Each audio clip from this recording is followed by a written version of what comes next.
नमस्कार दोस्तों, आप सभी का वारको शो के स्कूल बैग सीरीज के इस एपिसोड में स्वागत है। तो इस एपिसोड में हम आप लोगों को लेकर आए हैं बेंगलुरु के प्रमुख लाल बाग फ्लावर शो में। यह फ्लावर शो साल में 2 बार गणतंत्र दिवस और स्वतंत्रता दिवस के अवसर पर आयोजित किया जाता है। यह अवसर लाल बाग बॉटेनिकल गार्डन में आयोजित किया जाता है। यहाँ पर देश विदेश की रंग बिरंगी फूलों की प्रदर्शनी देखने को मिलती है। इस बार की थीम और फूलों से बनी अनोखी आकृतियाँ यहाँ का मुख्य आकर्षण है। बच्चों और परिवारों के लिए यह एक पिकनिक स्पॉट की तरह भी है। इससे पहले हम यहाँ की यात्रा शुरू करें, हमारे चैनल को सब्सक्राइब कीजिए, वीडियो को लाइक कीजिए और दोस्तों के संग शेयर कीजिए। लाल बाग सिर्फ एक बगीचा नहीं, यह शहर की सांसों में बसा एक इतिहास है। इसे सबसे पहले 18वीं सदी के आसपास स्थापित किया गया था और यहीं से बेंगलुरु की हरियाली और बागवानी की परंपरा ने पंख फैलाए। इस बगीचे का केंद्रीय आकर्षण है वह खूबसूरत ग्लास हाउस, जहां हर साल भव्य फूल शो होते हैं और बड़ी संख्या में लोग आते हैं, सीखते हैं और प्रेरित होते हैं। अब बात करते हैं उस परंपरा की जो यहाँ 2 बार हर साल जीवंत होकर वापस आती है, यानी लाल बाग का फूलों का शो। यह शो हर साल 26 जनवरी रिपब्लिक डे और 15 अगस्त इंडिपेंडेंस डे के आसपास आयोजित किया जाता है और इनकी खासियत है कि यह सिर्फ फूलों की सजावट नहीं बल्कि एक थीम पर आधारित कला और कहानी के रूप में उलझे होते हैं। इन आयोजनों ने समय समय पर इतिहास, संस्कृति और स्थानीय हीरोज को फूलों के माध्यम से श्रद्धांजलि दी है। इस साल के इंडिपेंडेंस डे के मौके पर लाल बाग का 218वां फूल शो एक बहुत खास विषय लेकर आया है। इस बार की थीम है कित्तूर रानी चेन्नम्मा और क्रांतिवीर संगोली रायन्ना, यानी 2 महान कर्नाटक के स्वतंत्रता योद्धा। यह शो 7 अगस्त से 18 अगस्त 2025 तक चलेगा और इसे बड़ा स्वरूप दिया गया है ताकि उनकी वीरता और बलिदान को फूलों के जरिए व्यक्त किया जा सके। आयोजन का उद्देश्य लोगों को उनकी कहानी से रूबरू कराना और नई पीढ़ी को प्रेरित करना है। कित्तूर रानी चेन्नम्मा 19वीं सदी की महान योद्धा थी, जिन्होंने अंग्रेजों के खिलाफ आत्मनिर्णय और स्वतंत्रता की आवाज उठाई। वे अपने राज्य की स्वायत्तता के लिए लड़ी और साहस के प्रतीक बनकर उभरी। उनकी संघर्ष गाथा में नारी शक्ति, नेतृत्व और त्याग की ऐसी झलक है जो आज भी प्रेरित करती है। सांगोली रायन्ना एक विद्रोही सेनानी थे, जिन्होंने 19वीं सदी में अंग्रेजी शासन के खिलाफ विद्रोह का नेतृत्व किया। वे एक लोकनायक के रूप में मशहूर हुए। उनकी रणनीतियाँ और जुझारूपन आज भी ग्रामीण कहानियों और लोकगीतों में गाए जाते हैं। उनके संघर्ष ने स्थानीय जनता में स्वतंत्रता के बीज बोए। लाल बाग के इस साल के शो में इन दोनों को फूलों के माध्यम से चित्रित करने का मकसद केवल श्रद्धांजलि देना ही नहीं, बल्कि यह शिक्षा भी है कैसे मिट्टी, फूल और कला मिलकर इतिहास को जीवित रख सकती है। आयोजक योजना के अनुसार इस शो के लिए लाखों फूलों का इस्तेमाल किया जा रहा है और एक विस्तृत थीमैटिक प्रस्तुति के रूप में इन नायकों की कहानी अलग अलग झांकियों में दिखाई जाएगी। रस्मी तौर पर इसे बड़ी तैयारी, विशेषज्ञ बागवानी और स्केचिंग डिज़ाइन से तैयार किया गया है। अब आइए बात करें इतने बड़े फूल शो को व्यवस्थित करने के लिए क्या क्या मेहनत और योजना करनी पड़ती है। एक फूल शो केवल सुंदरता नहीं बल्कि महीनों की तैयारी, सही प्रजाति के फूलों का चयन, पौधों का प्री प्रोडक्शन और प्रदर्शनी स्थल पर स्टैंड बनवाना होता है। इस वर्ष के आयोजन में हजारों किलोग्राम गुलदस्ते, लाखों गुलाब तने और विदेश से मंगाए हुए पीच रोज स्टेम्स का इस्तेमाल करने का जिक्र हुआ है। और ये सामग्री होसूर, चिक्काबल्लापुर और कोलार जैसे आसपास के नर्सरी क्षेत्रों से लाई गई है।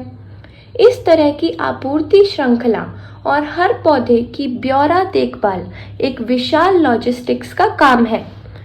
फ्लोरिकल्चर टीम को कई तरह की चुनौतियों से नज़र आंख मिलानी पड़ती है। मौसम के उतार चढ़ाव, पौधों की सिंचाई और फसल की तिथि का सटीक मिलान, साथ ही प्रदर्शनी के दौरान फूलों को ताज़ा बनाए रखना। स्टाफ और वॉलंटियर्स दिन रात काम करते हैं। कटिंग, संजीवनी, पत्ती कटाई, रंग बिरंगे फ्लोरल पैटर्न्स तैयार करने तक, ताकि दर्शकों को एक सजीव कहानी दिखाई जा सके। इन सब प्रयासों का मूल मकसद है कि फूल केवल सजावट ना हो, बल्कि हर झांकी एक संदेश दे, जैसे इस बार वीरता, बलिदान और मातृभूमि के प्रति निष्ठा।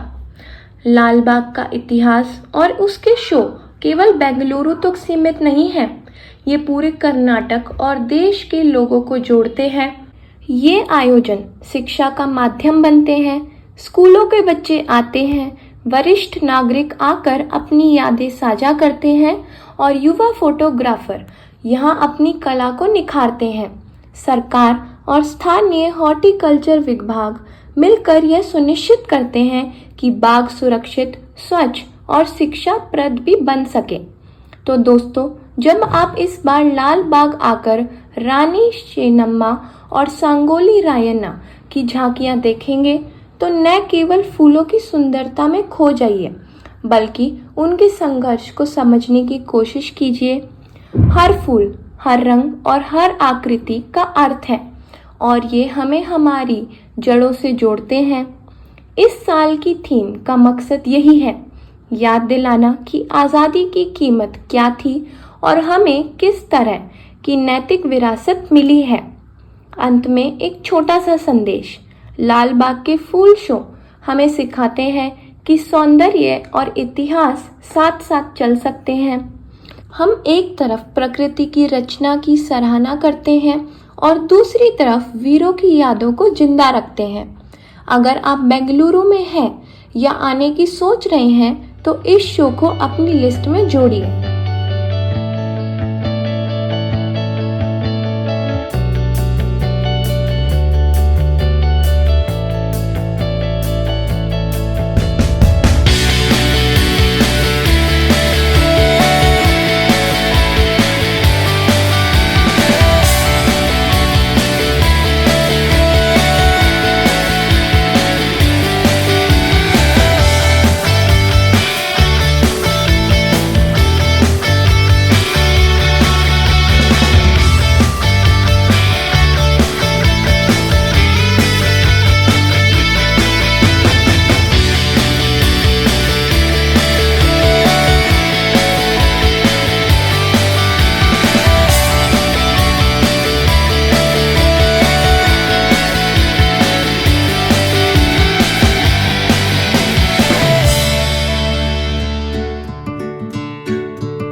क्रांतिकारियों को नमन करते हैं और इसी के साथ हमारी वीडियो को ख़त्म करते हैं। आशा है आपको हमारी ये वीडियो अच्छी लगी होगी, और अगर अच्छी लगी होगी तो चैनल को सब्सक्राइब कीजिए, वीडियो को लाइक कीजिए और दोस्तों के संग शेयर करना ना भूलें। तो मिलते हैं आपसे अगली वीडियो में, तब तक के लिए नमस्कार।